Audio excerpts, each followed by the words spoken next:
This short article is some reflections upon New Testament Christianity and the vision that we can, as the church in the 21st century, live out a life, a church life that reflects eternal values that were set out in the New Testament letters.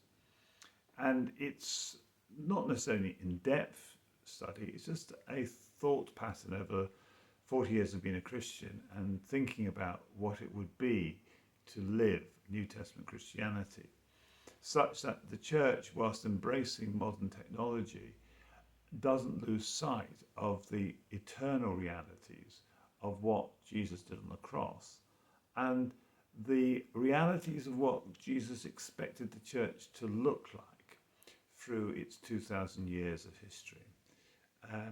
Because the church has always had to function both as a group of believers who have eternal life, but also a group of believers who live in a fallen world.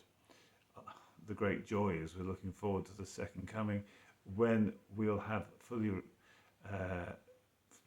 restored bodies that are redeemed completely, and we will live in that eternal world of joy. But for now, we live in a fallen world, and so the church has to adapt and manage that fallenness whilst retaining its eternal life, its eternal capacities, its life of the Spirit. And I think that these reflections that I write about are ones which I felt are useful to consider if we're looking at the concept of New Testament Christianity. I suppose the alternative to New Testament Christianity is what you might call contemporary Christianity. And that has some advantages because obviously it means that you're able to relate to the world around you much more easily. And I can see there's certainly in evangelism some reasons why one would want to adopt aspects of contemporary Christianity to do that.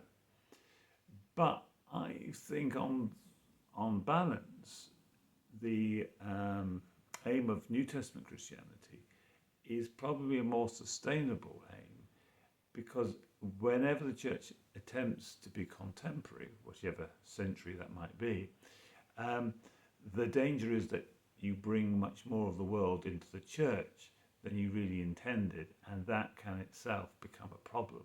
And church history certainly indicates that the church has consistently struggled to maintain its eternal nature rather than becoming mired in the culture of the day with all that problems that has. Anyway, I hope you enjoyed the article. Thank you for listening.